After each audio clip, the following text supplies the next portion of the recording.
Hoje nós iniciamos uma série de estudos que vamos fazer na Carta de Judas. A Carta de Judas é uma das menores cartas do Novo Testamento, mas tem uma mensagem, apesar de breve, muito contundente, muito objetiva.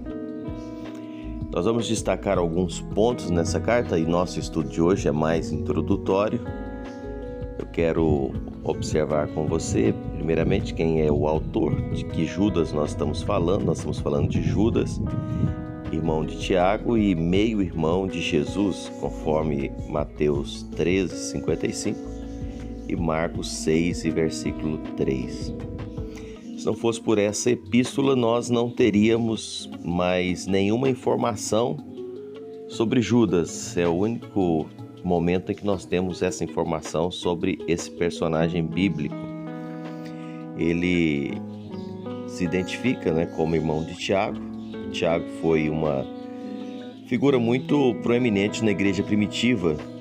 Se tornou, na verdade, uma das colunas da igreja de Jerusalém. Gálatas 2:9 nos fala sobre isso. Judas, ao escrever essa carta, ele não identifica de forma objetiva os destinatários da carta, ele apenas descreve a posição espiritual deles, Judas diz pessoas, irmãos que foram chamados, amados e guardados por Jesus Cristo. Não tem um endereçamento objetivo, mas nós percebemos que os irmãos que receberam a carta eram pessoas que tinham conhecimento bíblico, O autor elogia o fato deles terem conhecimento sobre o Êxodo, sobre os anjos, sobre Sodoma e Gomorra. Eles conheciam a história, de Caim, Balaão, Coré, no versículo 11 fala isso. Enfim, eram irmãos, certamente judeus, que haviam convertido à fé cristã. Então ele vai escrevendo a carta com um propósito de alertar a igreja sobre o perigo da invasão de falsos mestres. Dos versículos 4 até o versículo 19, ele dá uma advertência solene muito forte para aqueles irmãos que estariam recebendo a sua carta. Judas, ele tinha uma clara intenção. Quando começa a carta, a gente vai percebendo, de falar sobre a nossa salvação comum, lá no versículo 3, mas ele vai mudando o alvo quando ele percebe a necessidade de advertir a igreja contra os hereges que estavam infiltrados ali na comunidade cristã.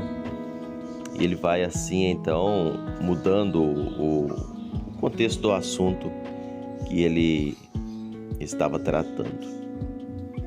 Judas, no primeiro versículo, ele se apresenta: Judas, servo de Jesus Cristo, irmão de Tiago. Ele se apresenta dessa forma, nós já destacamos aqui, já falei, Filho de Maria e José. Irmãos são mencionados no Evangelho. Você vai ver lá em Mateus 6:3. Não é este o carpinteiro, filho de Maria, irmão de Tiago, José, Judas e Simão? E não vivem aqui entre nós, suas irmãs?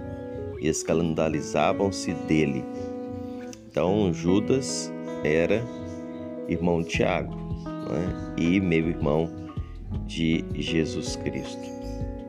É esse motivo que nem Judas nem Tiago, eles se apresentaram como apóstolos.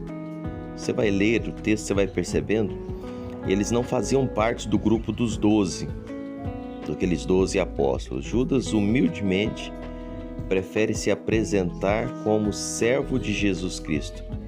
Apesar de ser irmão dele, ele não diz isso, Ele prefere se apresentar como servo.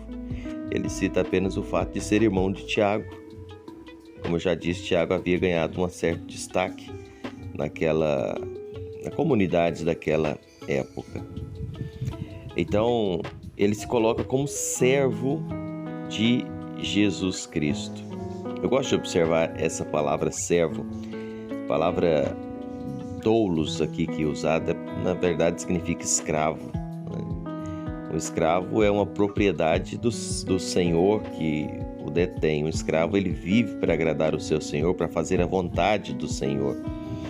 E quando ele se coloca dessa forma, ele se sujeita a Cristo, apesar de irmão, ele se sujeita na posição de escravo, de servo de Jesus Cristo.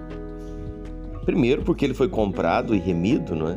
Como nós, que já temos Cristo como Salvador, e também porque voluntariamente ele se dispõe a servi-lo. Isso é algo maravilhoso em pensarmos, não é? Apesar de hoje nós sermos livres em Cristo, conhecendo a verdade, somos libertos, nós temos o prazer de servi-lo. Somos servos de Jesus Cristo. Ele nos resgatou da escravidão do pecado e agora nós somos servos livres para servi-lo e adorá-lo. É um privilégio que nós temos. Isso nos faz pensar como nós temos vivido a nossa vida de servos de Deus. Meus irmãos, nós fomos livres, nós fomos libertos, mas é um prazer, é um privilégio poder servir a Deus. Servir a Deus é viver para agradar a Deus.